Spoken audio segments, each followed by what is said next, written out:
perguntas bem interessantes aqui. A gente queria agradecer a pontualidade dos meus palestrantes. Foram rigorosíssimos no tempo das apresentações, que vai sobrar, inclusive, mais tempo para perguntas. Mas eu vou começar com o Ronald. Ronald, tem 3 perguntas que eu vou juntar em uma para você. O Pedro César, né, que é diretor de saúde da cidade da Barra do Chapéu. Uma pessoa nos identificou, e a Nelva Alves, que é de Niterói, que veio uma pergunta que a gente recebeu pela internet. Então, eles perguntam as seguintes coisas com relação ao Boston Basics. Qual a relação entre a população inserida no Boston Basics com a saúde? Vocês chegaram a fazer um mapeamento? A população ela é mais saudável? Por ela ser mais capacitada ou preparada, ela é já de começo, from start, né, do zero, uma população mais saudável? Depois, na mesma linha, como vocês vão aplicar, né, o Boston Basics com crianças que têm deficiências? Né? Pensou-se nisso? Existe alguma diferença, né, para famílias com crianças que têm deficiência? Se existe alguma metodologia diferente, né? E se existe uma estratégia específica para disseminar o Boston Basics, né, para famílias mais vulneráveis, onde os pais não necessariamente sabem ler, por exemplo.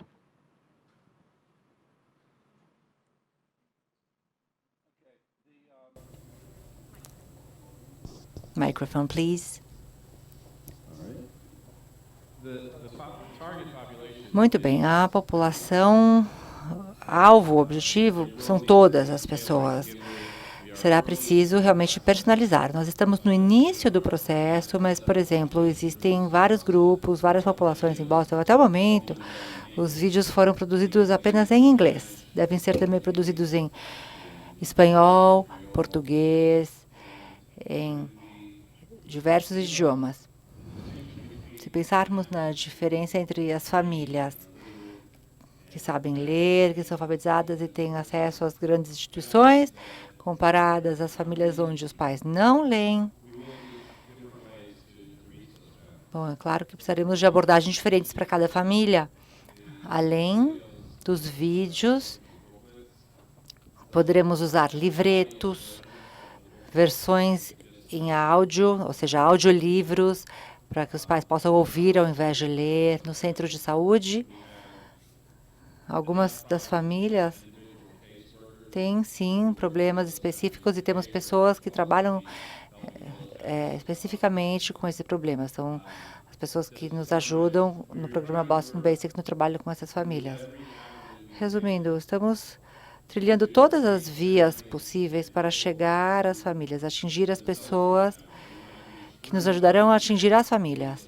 Talvez precisemos chegar às famílias através de outras pessoas. Nós estamos co-criando este processo. As pessoas que melhor conhecem as famílias poderão nos ajudar a encontrarmos as melhores formas de atingirmos essas famílias.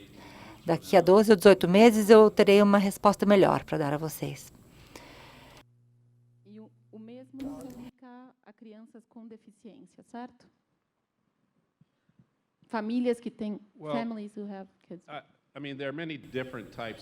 Existem vários tipos de deficiências diferentes. Sim, o mesmo se aplica, mas a resposta talvez varie. Devo reconhecer, no entanto, que nossa ênfase principal está sobre as pessoas que não têm deficiências, mas que talvez não tenham acesso às informações que nós estamos tratando de difundir. Thank you. Essa é uma pergunta para a Charlotte. Charlotte, a Patrícia Camargo, do Tempo Junto, e o Aquiles Deléo, que é um escritor. Então, a Patrícia pergunta, os programas infantis hoje são assistidos ou curtidos pelas crianças? Considerando que a concorrência com outros programas infantis não educativos é tão grande, você sente que as crianças continuam se interessando por programas educativos? E a segunda pergunta também vai um pouco nessa relação, que é que também fala um pouco do uso das telas, Roseli, que é como a gente pode usar a tecnologia, a mídia, para melhorar a relação dos pais e filhos a partir de programas educativos, mais educativos também.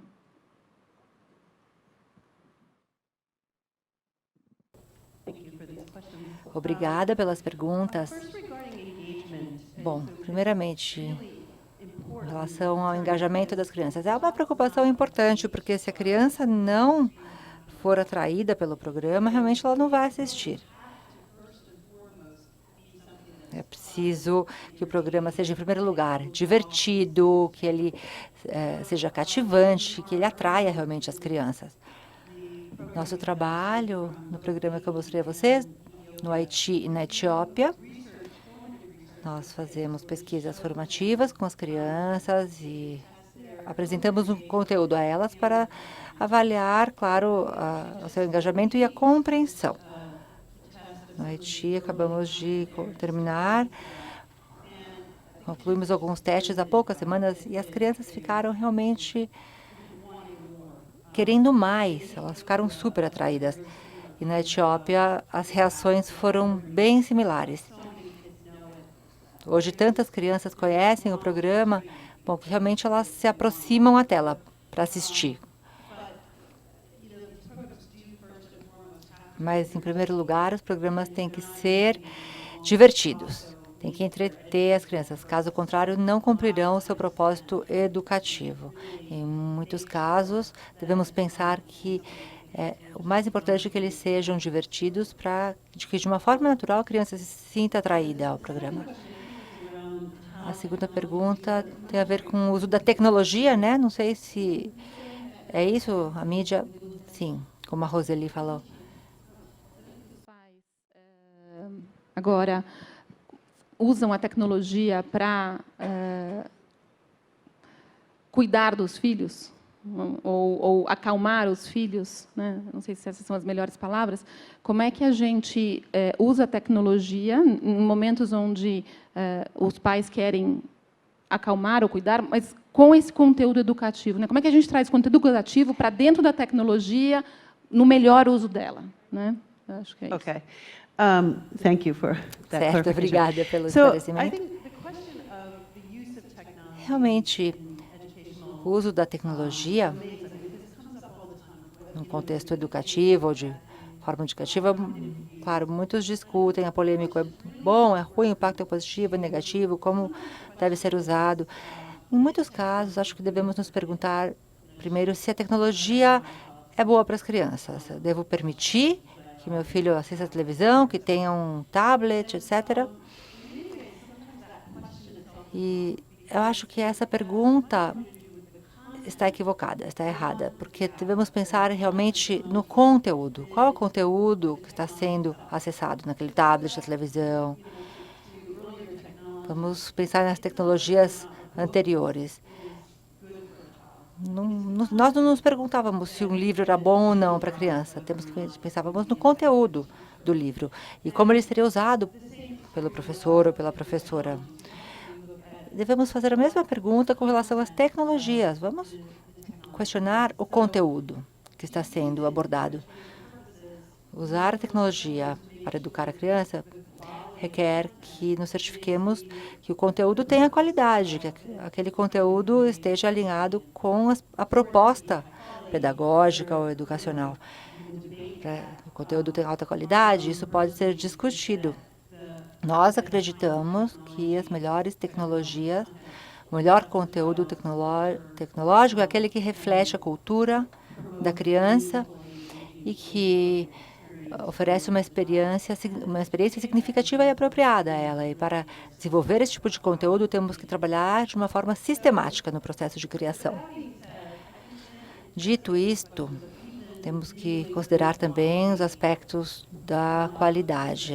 Até mesmo o conteúdo de boa qualidade é realmente ideal.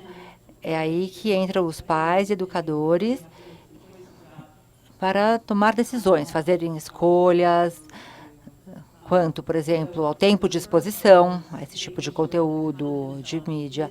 Então, em primeiro lugar, se certificar que o conteúdo tenha qualidade. Em segundo lugar, considerar a dose, né?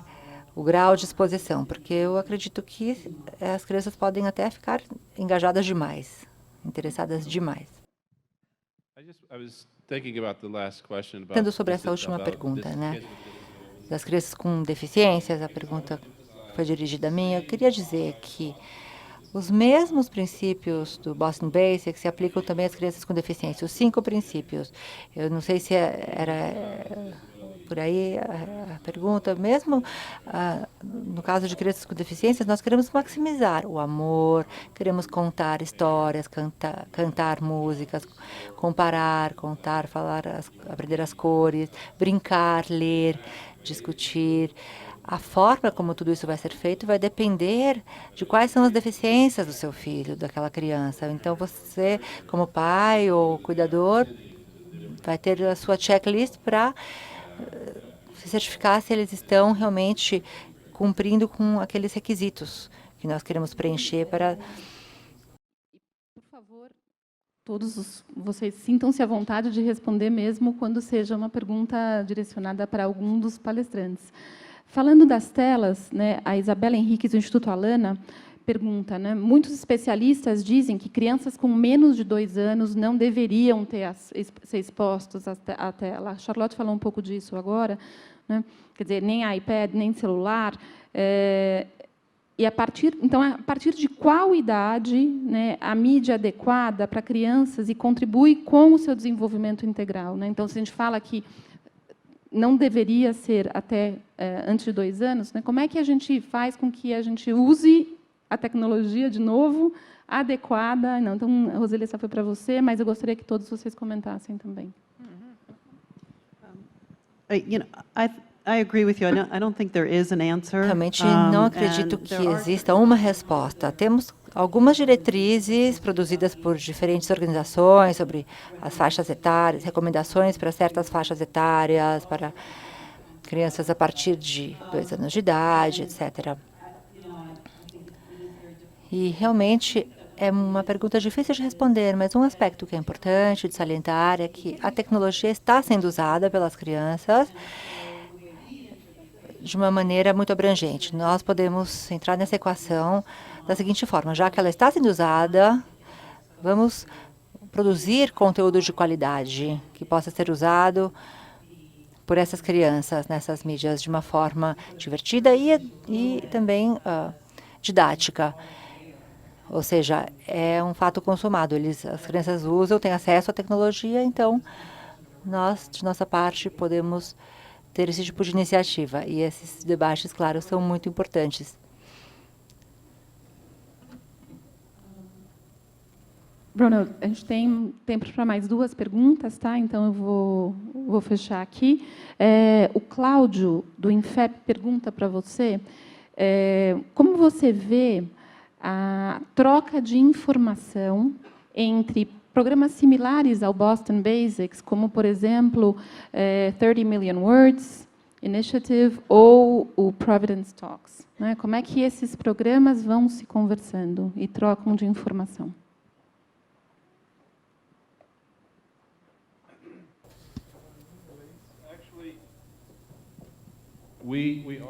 Bem, na verdade, nós já trocamos informações entre os programas. Existe um grupo chamado Too Small to Fail, pequeno demais para falhar, da Clinton Global Initiative e da Next Generation também. A Next Generation, na verdade, agora se transformou em outra organização, não me lembro o nome, mas o Too Small to Fail tem um comitê consultivo, e há muitas pessoas envolvidas em iniciativas nos Estados Unidos que estão nesse comitê consultivo. Eu e outras pessoas. E temos todos abordagens diferentes. Mas estamos aprendendo e vendo também o que todos estão fazendo e aprendendo com essas experiências, com essa troca. Estamos desenvolvendo uma marca através do Boston Basics, que é a seguinte: queremos nos ater a 5 propostas básicas. Geralmente, o que temos é um nome, que vai ser o rótulo da iniciativa, digamos, e depois, abaixo do rótulo, vem um monte de coisas. E aí você acaba se perdendo naquilo tudo. A ideia é termos 5 pontos e tudo que vier abaixo estará ligado, fortemente ligado a esses 5 pontos. Nós acreditamos que dessa forma teremos um modelo mais amigável para as famílias, mais intuitivo, será mais fácil de usar, de difundir, disseminar, mas realmente o espírito dessa iniciativa é muito parecido com o espírito de muitas outras iniciativas que vêm acontecendo no mundo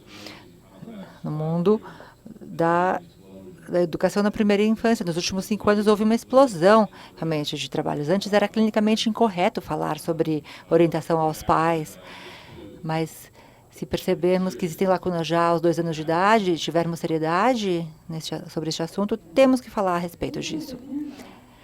Quais são os desafios?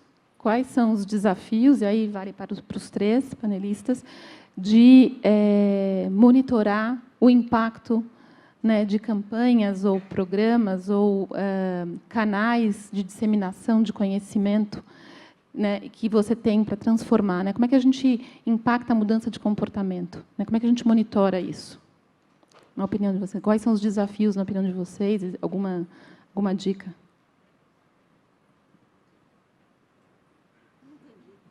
Não, a plateia quer saber como a gente monitora. Então, por exemplo, Boston Basics, né? O Ronald falou no começo que eles fizeram 500 questionários, né, para entender como as pessoas percebem. Agora eles vão lançar a campanha e aí vão provavelmente fazer um novo recorte, né?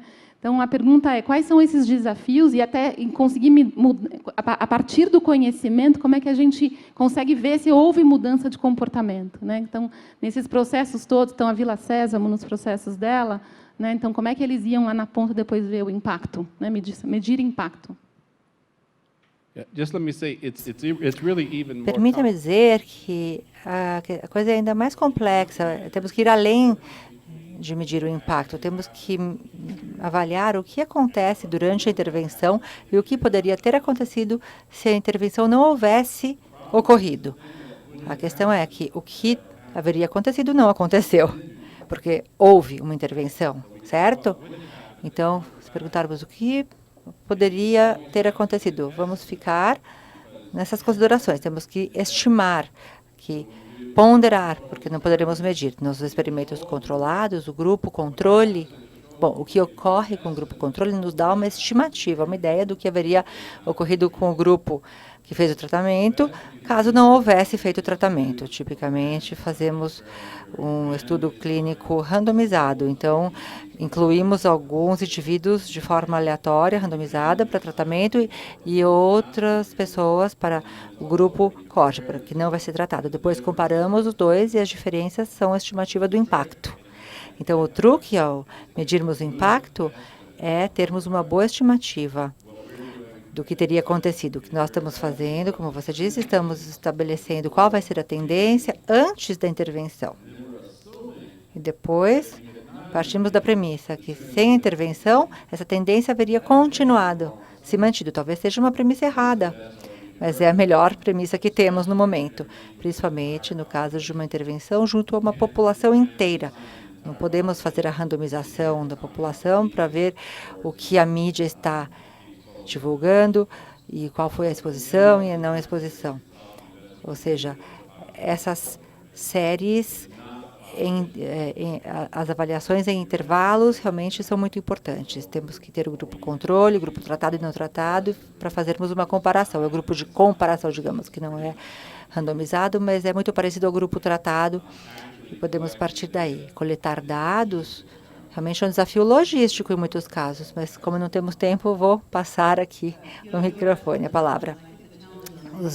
Quanto aos desafios, há muitos desafios, mas, de forma geral, estamos melhorando, sim, na avaliação, na mensuração dos impactos. E o que vem acontecendo também é que, cada vez mais, precisamos empregar diferentes recursos,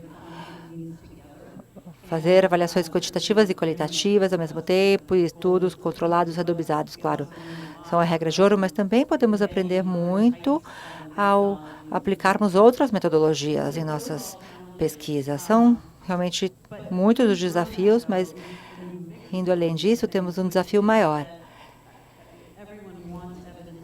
Todos querem ter uma prática baseada em evidência e investem nisso, mas não necessariamente estão dispostos a investir em pesquisas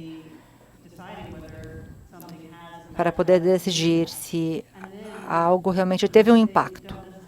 E não querem, não estão dispostos a usar aquela pesquisa para decidir o que deve ser feito ou não no futuro, onde investir ou não no futuro. Também é um desafio, porque após realizar um estudo, qual vai ser a credibilidade que você vai atribuir a um estudo específico? E isso vai determinar se um programa vai poder avançar ou não, vai ser implementado ou não, vai receber financiamento ou não.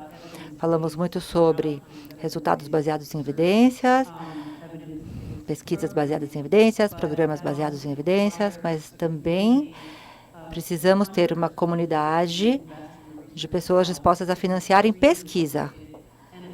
Isso é muito complexo e, claro, que sabemos que os investimentos são altos.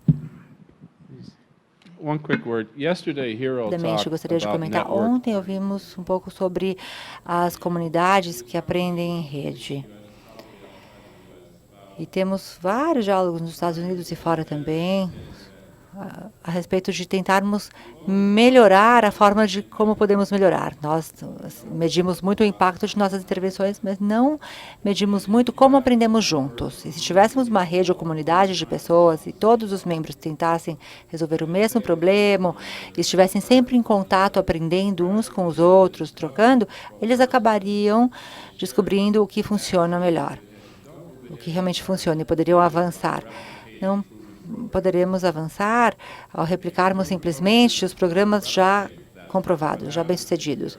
O que acontece é que existem princípios, ideias básicas, como você dizia, os princípios básicos que se aplicam em diferentes tempos e lugares. As pessoas aprendem aqueles princípios e os adaptam às necessidades de regiões específicas. O desafio, na verdade, é que é preciso que as comunidades inteiras se familiarizem com os princípios através de tentativa e erro, e ao aprenderem uns com os outros, isso leva tempo. E tudo que nós fazemos, bom, teve uma primeira vez, fizemos pela primeira vez em algum momento. Se apenas quisermos usar e nos basearmos em intervenções já comprovadas ou testadas, não poderemos inovar. Temos também os legisladores que controlam os recursos, quando poderemos fazer intervenções, replicar, etc. Mas o que é realmente importante é que temos que realmente nos dar esse espaço e nos dar a permissão de pensar, improvisar e inovar, não apenas adaptar ideias já implementadas antes com sucesso. Thank you. Eu queria agradecer mais uma vez a presença do Ronald, da Roseli e da Charlotte, de todos vocês, e segue agora o nosso simpósio. Muito obrigada.